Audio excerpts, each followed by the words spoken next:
Welcome to the Empowered Life. I am your friend, Ern Inyon. This podcast aims to inspire you to create the life that you want to live. If you are not yet a subscriber, be sure to subscribe and get notified when a new episode is posted. Now let's go on with the show. Hi everyone. In this episode, I want to start the talks on popular beliefs and their impact on how we behave. There are books that need to be read figuratively, and there are books that need to be read literally. Biography, autobiography, and history books are type of books that need to be read literally because they tell facts and sequence of events that happened. On the other hand, fiction books tell a story, but it is the meaning behind the story that is more important. I also would like to say that there are instances that believing facts in a fiction can be dangerous. So caution is needed when you feed your mind. I believe the Holy Bible is a book that needs to be read not literally, but figuratively. When you read it, you have to put it in context. There are many stories in there that you cannot simply take them in verbatim. In the book of Genesis, for example, it is written that God created every life form in 6 days. And on the seventh day, He rested. Of course, we cannot take this literally to be true, because gestation period for a mouse, for example, takes 19 days. A tiger takes 113 days. Humans take 266 days. And elephants take 617 days. The sequence is logical, but the day here can mean 100 billion years. So to really insist in believing that the whole thing happened in 6 days is pure ignorance. Believing without clarity is dangerous. It is the same as the story of Adam and Eve.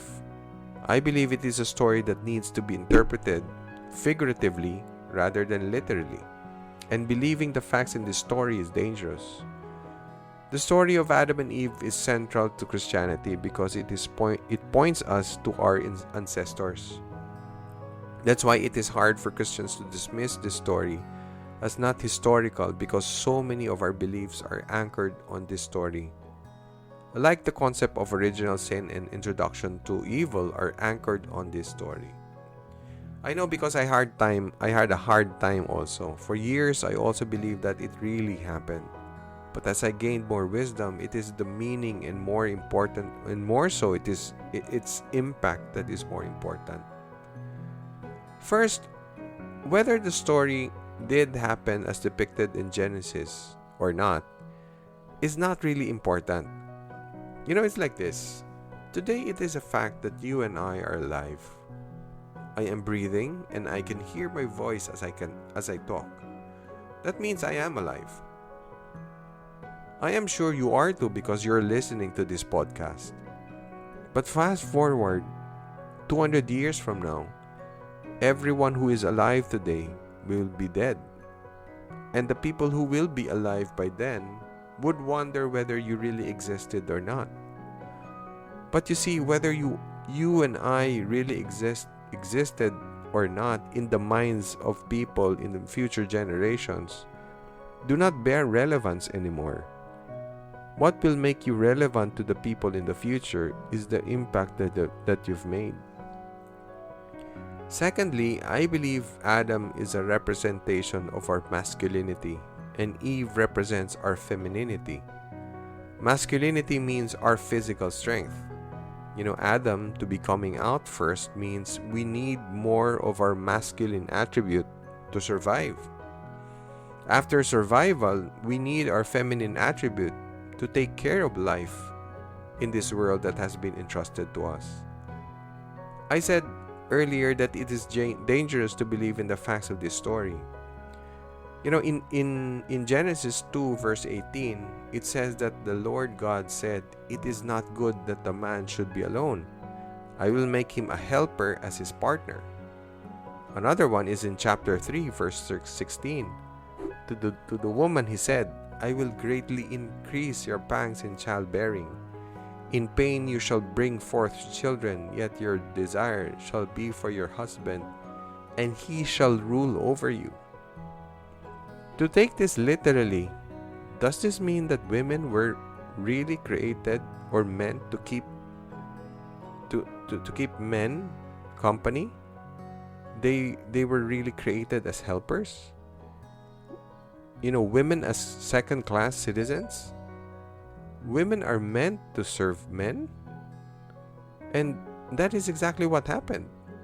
For centuries, women have been mistreated as second class citizens. Societies everywhere, women were treated like slaves for men. In the Bible, women are not even counted as part of the statistics. In the Sermon on the Mount, it is written that 5,000 men were there, not counting women and children. If you believe in this verse to be true, then it is but right to treat women this way. I say that's a total BS, because treating women to be second-class citizens, not giving them equal rights than men, has been the biggest mistake we made in all humanity. For centuries, women were not allowed to hold a position in governments or in corporations. They had no voting rights. Some countries prohibit them to go out and so on. It was only during World War II when women were allowed to work because all the men were out there at war. After World War II, the world found out that women did a great job, and so they started to have rights. We men should love and serve our women, and vice versa. We need to treat them with utmost respect. I don't know how much this verse has contributed to the belief of mistreating women. The world has been dominated by male, and look at where we are now. For me, the world lacks compassion, which is more of a women's attribute. It is such a chauvinistic way to believe that men are more superior than women. There is no such thing as a superior gender. Men and women are different. Both need one another. Just like black and white or front and back, we need one another to complete the picture. It is a partnership. This past century, we made a huge leap of progress in our humanity. We can see women holding leadership positions, having rights to vote, women having equal rights. We need to continue this fight. I noticed also in the movies, women are given more leading roles. We have Wonder Woman, Black Widow, Wanda, and Mulan are just examples. These are attempts to empower more women in our society. The world needs more women to step up because life here on earth needs more femininity. When God said, "Have dominion over the fish of the sea and over the birds of the air, and over the cattle and over the wild animals of the earth, and over every creeping thing that creeps upon the earth," God didn't mean that we can abuse them or do whatever we want with them. To be dominant, if not to love and care, what is it then that we are trying to spread? To have dominion means we are the chief caretaker, the chief lover of this planet and every living thing. This is where we miss our women. To all the women out there, just be your own and step up. Thirdly, we have to be aware that Genesis is part of the Old Testament that depicts God as an angry and cruel God. People long ago, especially the author of Genesis, that was how they perceived God. Okay. After Adam and Eve ate the forbidden fruit, God put enmity between man and woman, and to the woman He increased the pangs in childbearing. Wow, that's a very angry God they have there. Then we are told to fear God, because one false move, my friend, He will burn you and send you to hell. So if you believe God is an angry God, how is this helping you? Are you afraid of committing mistakes? Are you afraid of taking risk in your life? Do you get angry fast at your wife or your kids when they make a mistake? Are you living in fear? Well, you should be, because you believe in an angry God. For years I also believed God was an angry God, and it was like living in chains. I was so careful in every move I make because I might make a mistake. It was a very limited life.